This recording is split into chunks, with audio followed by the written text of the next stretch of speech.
नमस्ते बच्चों। बच्चों, देश और दुनिया की सैर करना किसे अच्छा नहीं लगता है। प्रत्येक व्यक्ति का मन करता है कि वह पूरी दुनिया घूमे और इस प्यारी सी दुनिया में कौन कौन सी चीज़ें हैं इसके बारे में जाने।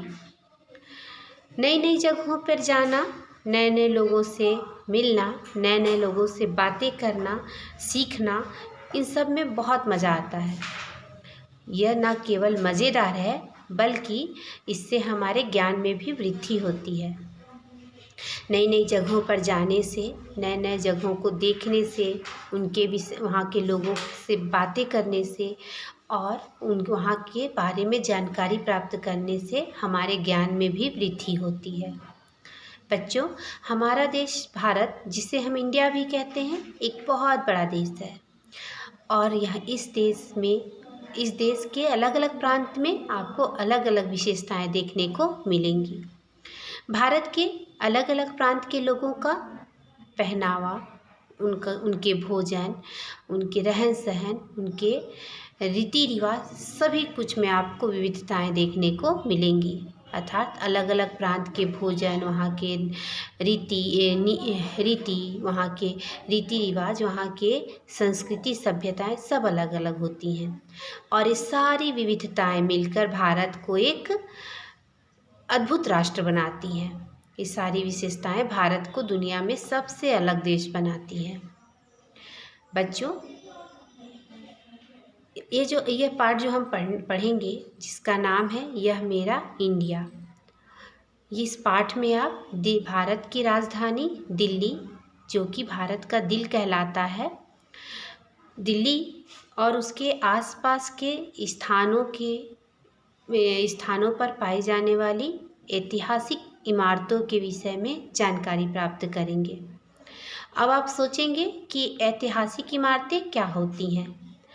तो ऐसी इमारतें जिनका संबंध हमारे इतिहास से होता है, अर्थात ऐसी इमारतें जो प्राचीन समय में बनाई गई हैं, पुराने समय से बनाई गई हैं, उन इमारतों को हम ऐतिहासिक इमारतें कहते हैं।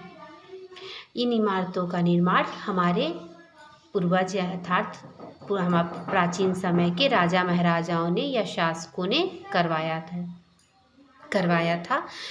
आज ये इमारतें हमारे देश के गौरव, संस्कृति और सभ्यता की पहचान है।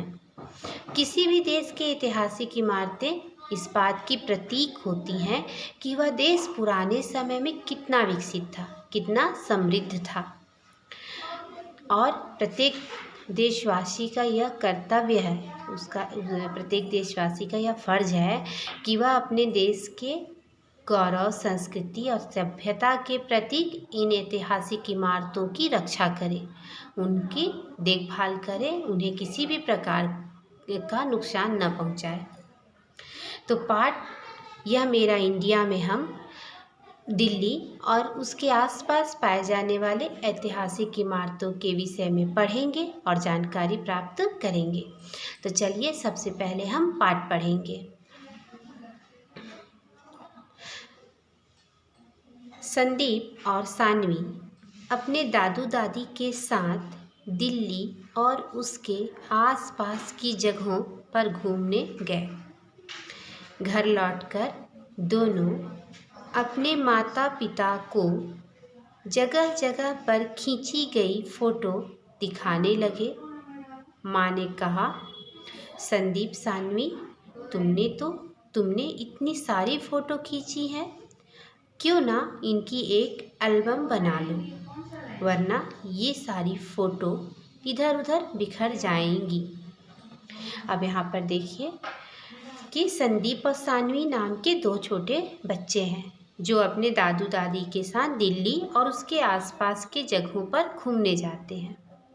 जब वो वहाँ से घूमकर लौटते हैं तो अपने माता पिता को वे फ़ोटो दिखाने लगते हैं जो उन्होंने जहाँ पर वे घूमने गए थे वहाँ पर खींची थी। माता पिता उन फ़ोटो को देखकर बहुत प्रसन्न होते हैं, बहुत खुश होते हैं। उनकी माँ उनसे कहती है कि संदीप, सान्वी, तुमने तो इतनी सारी फ़ोटो खींची है, इसकी एक एल्बम बना लो। नहीं तो ये सारी फ़ोटो इधर उधर बिखर जाएंगी अर्थात फैल जाएंगी। मतलब कि अगर आप एक जगह नहीं रखेंगे तो कुछ फ़ोटो इधर हो जाएंगे, कुछ उधर हो जाएंगे, और जब समय पर आप उन्हें ढूंढने लगेंगे तो वे सारे एक स्थान पर मिल भी नहीं पाएंगी।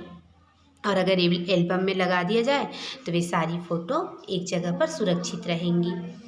दोनों को यह बात बहुत अच्छी लगी।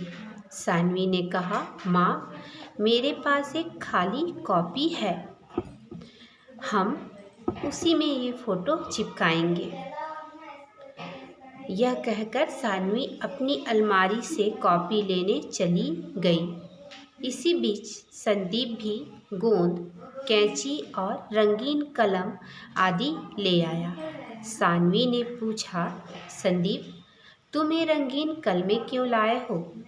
संदीप ने कहा, सानवी, मैं हर फोटो के नीचे उससे जुड़ी जानकारी लिखूंगा। इससे हमारा ज्ञान भी बढ़ेगा और यादें भी ताज़ा रहेंगी। सानवी को यह बात बहुत पसंद आई। दोनों ने मिलकर एक सुंदर एल्बम बनाई। उन्होंने अपनी एल्बम का नाम रखा, यह मेरा इंडिया। तो बच्चों, जब उनकी माता उनसे यह कहती हैं कि तुम लोग इन सारी फ़ोटो को एक एल्बम में लगा लो, तो यह जो बात है, यह आइडिया उन दोनों को बहुत अच्छा लगता है। सानवी कहती है, अपनी माँ से कहती है कि मेरे पास एक खाली कॉपी है, हम जो ये सारी फ़ोटो उसी कॉपी में चिपकाएंगे। और वो ये इतना कहकर सानवी अपनी अलमारी से कॉपी लेने चली जाती है। इसी बीच संदीप भी गोंद, कैंची और रंगीन कलम ले आता है। जब सानवी कॉपी लेकर आती है तो वह संदीप से पूछती है कि तुम ये रंगीन कलमें क्यों लाए हो? हमें तो फ़ोटो चिपकाने हैं, हम इन कलमों का क्या करेंगे? तब संदीप उनसे कहता है कि सानवी, मैं हर फ़ोटो के नीचे उस फ़ोटो से जुड़ी जानकारी लिखूंगा। इससे हमारा ज्ञान भी बढ़ेगा और हमारी यादें भी ताज़ा रहेंगी। इस तरह दोनों मिलकर एक सुंदर एल्बम बनाते हैं और एल्बम का नाम रखते हैं, यह मेरा इंडिया। क्या आप भी संदीप और सानवी द्वारा बनाया एल्बम देखना चाहेंगे? हाँ, तो चलिए देखते हैं।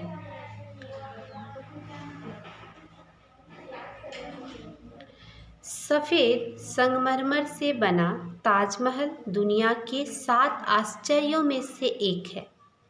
यह उत्तर प्रदेश के आगरा में यमुना नदी के किनारे स्थित है। इसे मुग़ल सम्राट शाहजहां ने अपनी बेगम मुमताज़ महल की याद में बनवाया था। अब देखिए, संदीप और सानवी ने अपनी एल्बम में जो फ़ोटो लगाया था, उनमें पहला फ़ोटो था ताजमहल का। पूरी दुनिया में, पूरे विश्व में भारत का ताजमहल विख्यात है, प्रसिद्ध है। ताजमहल सफ़ेद संगमरमर के पत्थरों से बना हुआ है, जो बहुत ही सुंदर दिखता है और यह दुनिया के 7 आश्चर्यों में से एक है। अब आप कहेंगे कि दुनिया के 7 आश्चर्य किसे कहते हैं? तो दुनिया में ऐसे 7 इमारतें हैं या ऐसी 7 स्थान हैं, इमारतें हैं, जिन्हें देखकर लोगों को आश्चर्य होता है कि आखिर ये बनाई कैसी गई थी। तो उन्हीं 7 आश्चर्यों में से एक हमारा ताजमहल भी है। यह उत्तर प्रदेश के आगरा में यमुना नदी के किनारे स्थित है। यह जो है वो हमारे देश का एक राज्य है उत्तर प्रदेश, उसके एक शहर ये आगरा में यमुना नदी के किनारे पर है। इसे मुग़ल सम्राट शाहजहां ने अपनी बेगम, सम्राट का अर्थ होता है राजा, इसे मुग़ल राजा शाहजहां ने अपनी बेगम अर्थात उनकी पत्नी मुमताज़ महल की याद में बनवाया था। तो ताजमहल को किसने बनाया था?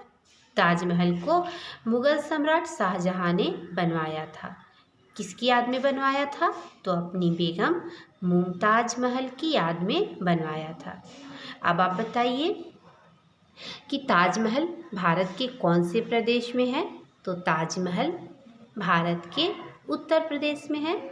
उत्तर प्रदेश के आगरा नामक स्थान पर है और किस नदी के किनारे है? तो ताजमहल यमुना नदी के किनारे स्थित है। ठीक, तो आप कौन सी महत्वपूर्ण बातें याद रखेंगे ताजमहल के विषय में? तो ताजमहल के विषय में आपको याद रखनी चाहिए कि ताजमहल जो है वह सफ़ेद संगमरमर के पत्थरों से बना हुआ है, जो कि दुनिया के 7 आश्चर्यों में से एक है। यह उत्तर प्रदेश के आगरा नामक स्थान पर स्थित है और यह यमुना नदी के किनारे है। इसे मुगल सम्राट शाहजहां ने अपनी पत्नी मुमताज़ महल की याद में बनवाया था। तो बातें आपको याद रहेंगी। आगे है, ताजमहल को बनवाने के लिए देश विदेश से कारीगर बुलवाए गए थे। अब ताजमहल इतना खूबसूरत बिल्डिंग है, इतना सुंदर इमारत है, तो इन्हें इसे बनवाने के लिए कारीगर भी तो विशेष ही होंगे।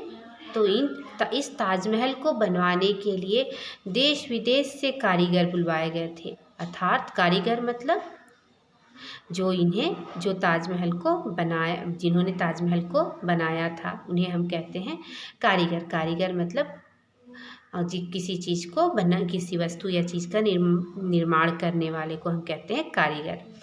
तो कारीगर जो है कहाँ से आए थे? देश से तो थे ही, हमारे यहाँ से तो थे ही, और विदेशों से भी बुलवाए गए थे। इसे बनाने में लगभग 20 वर्ष लगे थे। ताजमहल की छत और दीवारों पर की गई नक्काशी बेहद खूबसूरत है। अब ताजमहल के जो छत है और उसकी दीवारों पर जो नक्काशी है, नक्काशी का अर्थ होता है पत्थरों और लकड़ियों पर खोद खोद कर जो चित्र बनाए जाते हैं, जो बेल बूटे जो चित्र बनाए जाते हैं, उन्हें हम कहते हैं नक्काशी। तो ताजमहल के दीवारों पर जो नक्काशी और उसकी छतों पर जो नक्काशी की गई है, अर्थात जो पत्थरों को खोदकर जो बेल बूटे बनाए गए हैं, वह बहुत खूबसूरत है। यहाँ मुमताज़ महल और शाहजहाँ की कब्रें भी आमने सामने बनी हुई है। अब इनमें यहाँ पर अर्थात ताजमहल में मुमताज़ महल और उनके पति शाहजहाँ की कब्रें अर्थात जिन पर किस मृत्यु के बाद जहाँ पर मृत शरीर को दफनाया जाता है, उसे हम कहते हैं कब्र। तो इस ताजमहल में मुमताज़ महल और उनके पति सम्राट शाहजहाँ की कब्रें भी आसपास आमने सामने बनी हुई है। ताजमहल देखने के बाद हमने आगरे का मशहूर पेठा और दालमोट खरीदी। ताजमहल देखने के बाद संदीप और सानवी क्या करते हैं कि आगरे का मशहूर का अर्थ होता है प्रसिद्ध पेठा और दालमोट। पेठा एक मिठाई है और दालमोट एक प्रकार का नमकीन है, इसे उन्होंने खरीदा। दिल्ली का लाल किला भी मुग़ल बादशाह शाहजहाँ के शिल्पकला प्रेम का उदाहरण है। अब जब वो लोग आगरा का ताजमहल देखने के बाद वे कहाँ गए? दिल्ली का जो प्रसिद्ध लाल किला है, आप सभी ने नाम सुना होगा लाल किला का। जो प्रसिद्ध लाल किला है वह भी किसने बनवाया था? वह भी मुग़ल बादशाह शाहजहाँ ने ही बनवाया था। और यह लाल किला मुग़ल बादशाह के शिल्पकला का अर्थ होता है वस्तुओं का निर्माण, जैसे बिल्डिंगें वगैरह बनवाना, बिल्डिंगें बनवाना, मूर्तियाँ बनवाना, इस तरह के जो निर्माण होता है इसे हम कहते हैं शिल्पकला। तो जो ये लाल किला जो है यह जो है वह बताता है कि मुग़ल बादशाह शाहजहाँ को शिल्पकला से कितना प्रेम था, उन्हें कितना पसंद था चीज़ें बनवाना। इस किले के 2 मुख्य द्वार हैं। अब यहाँ इस किले में, लाल किले में 2 मुख्य दरवाजे हैं, दिल्ली गेट और लाहौर गेट।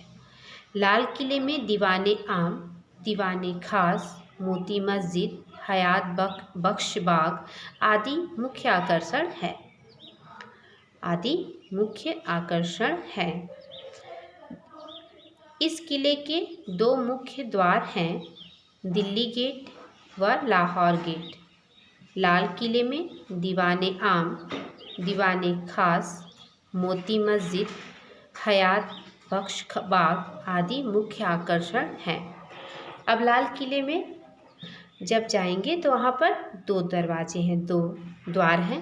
एक द्वार का नाम है दिल्ली गेट और एक का नाम है लाहौर गेट। लाल किले में और जो स्थान है, जो प्रसिद्ध स्थान है, वह है दीवाने आम, दीवाने खास, मोती मस्जिद, हयात बख्श बाग आदि यहाँ के प्रमुख आकर्षण हैं, अर्थात लोग इन जगहों को देखने के लिए लाल किले में जाते हैं।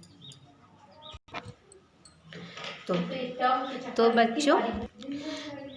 बच्चों अब आप बताइए कि दिल्ली का मशहूर लाल किला किसने बनवाया था?